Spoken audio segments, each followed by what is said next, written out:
আসসালামু আলাইকুম ফ্রেন্ডস, কেমন আছেন সবাই? আশা করি আল্লাহর রহমতে ভালো আছেন। আমি খাদিজা আর আপনারা দেখছেন খাদিজাস কিচেনের রেসিপি।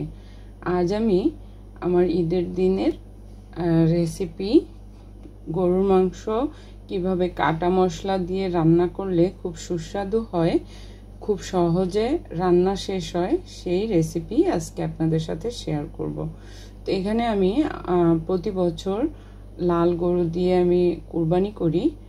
তো এবারও সেরকমই করেছি, তবে এবার গরুটা অতটা স্বাস্থ্যবান হয়নি।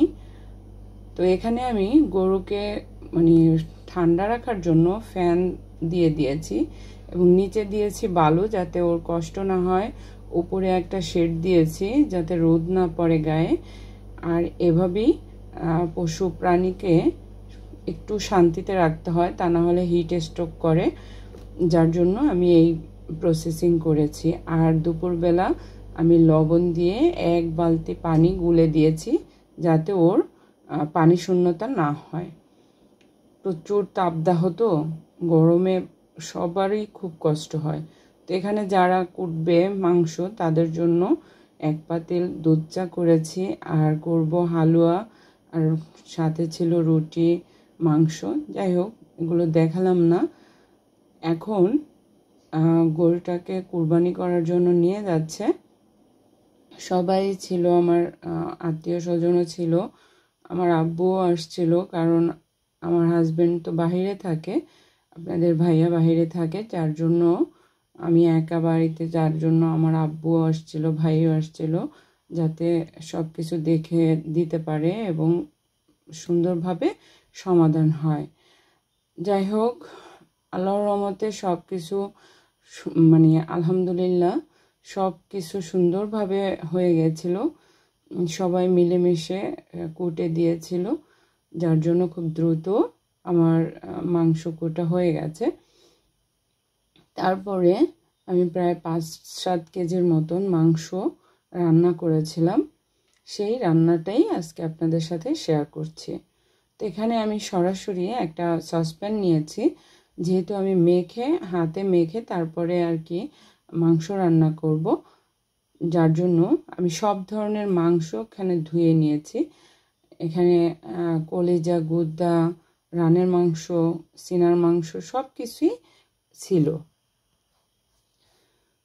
তো এই তো দেখেন, কলিজা, গুদ্দা, কিডনি সব কিছু ছিল, এবং যে শ্বাসনালীর কুরকুরিটা সেটাও দিয়েছি। এটা খেতে কিন্তু দারুণ কুরকুরি।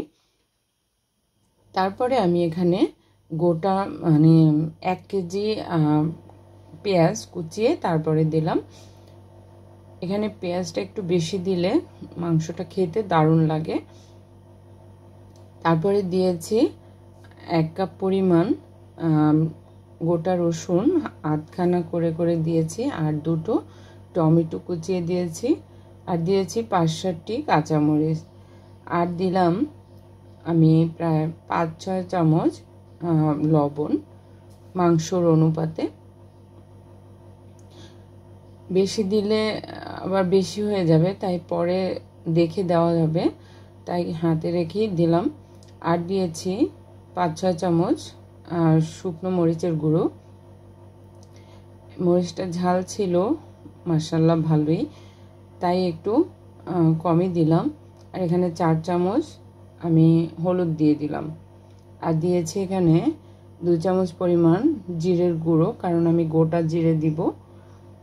আর দিয়েছি প্রায় 1 মুঠ তেজপাতা ধুয়ে, আর এখানে প্রায় 15-20টা এলাচ থেতলো করে দিয়েছি। আর দিচ্ছি জয়ত্রী গুঁড়ো। এখানে আমি জয়ফল ব্যবহার করিনি, কারণ জয়ত্রী আর জয়ফলের কাজ সেম হয়, যার জন্য আমি জয়ত্রী গুঁড়োটা দিয়েছি। আর 5-7টি দারচিনি এবং প্রায় 20-25টি গোলমরিচ দিয়ে দিলাম। আর দিয়েছি এখানে ধনিয়ার গুঁড়ো 2 টিস্পুন, আর দিয়ে দিচ্ছি গরম মশলার গুঁড়ো। এটা রেডিমিক্স গরম মশলার গুঁড়ো, এটা কিন্তু মাংসর মশলা না, এমনি এলাচ, দারচিনি, লবঙ্গ, তারপরে তেজপাতা, জয়ফল জয়ত্রী এগুলো থাকে গুঁড়ো করা একসাথে। আর দিয়েছি 2 টিস্পুন আমি জিরে, গোটা জিরে দিয়েছি। আর দিয়ে দিচ্ছি এখানে প্রায় 500 গ্রাম পরিমাণ সরিষার তৈল। এই সরিষার তৈলটা মাংসটাকে অন্যরকম লেভেলে নিয়ে যাবে, খুবই টেস্টি হয় সরিষার তৈল দিয়ে মাংস রান্না করলে। ঈদের মাংস আমরা বেশি মাংস কিন্তু সরিষার তৈলেই রান্না করি। তারপরে আদা বাটা এখনও দেইনি, তো আদাটাও আমি গোটা আদা দিব এবং কাজু বাদাম বাটা, এগুলো আমি একটু পরে দিচ্ছি। মাংসটাকে ভালো করে ম্যারিনেট করে নিচ্ছি।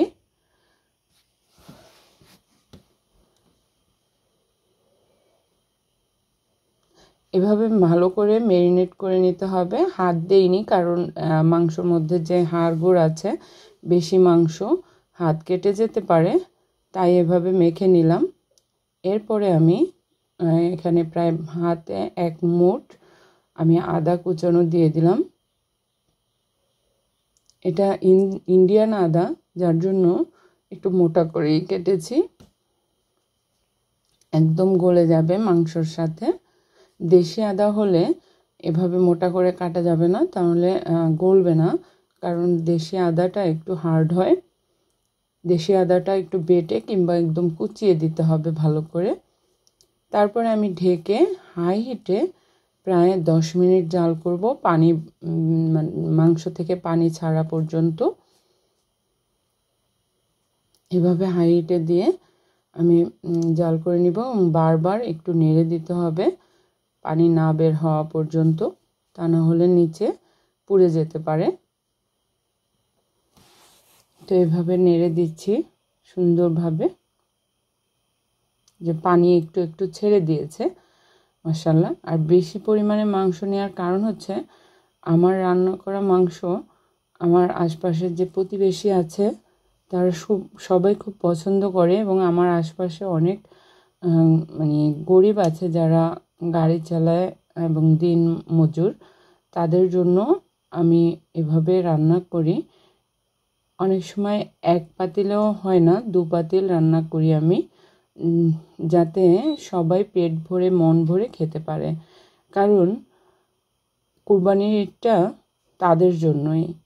আমরা তো কম বেশি সারা বছরই মাংস খাই, কিন্তু তারা অনেকে আছে যে কুরবানির ঈদ ছাড়া গরুর মাংস চোখেই দেখে না, কারণ যে দাম, তাদের দিনমজুরি করে সংসারের অন্যান্য বাজার করে মাংস আর কেনা হয় না।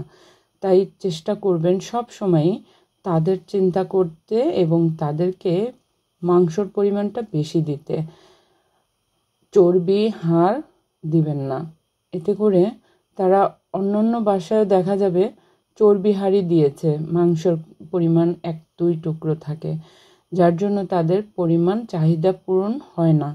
তাই মাংসর পরিমাণটা 4 টুকরো দেন, 5 টুকরো দেন, মাংসটাই দিবেন, এটাই আপনাদের কাছে আমার অনুরোধ।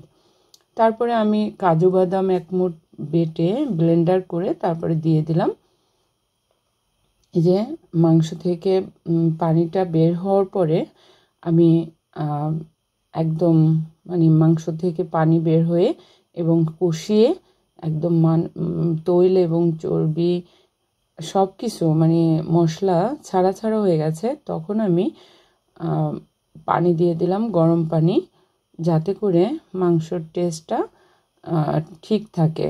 কারণ ঠান্ডা পানি যদি দেই তাহলে মাংসের টেস্টটা আর থাকে না, পানসে হয়ে যায়। তো এভাবে করে আমি প্রায় 1 ঘন্টা মাংসটাকে জাল করেছি মিডিয়াম টু লো হিট দিয়ে।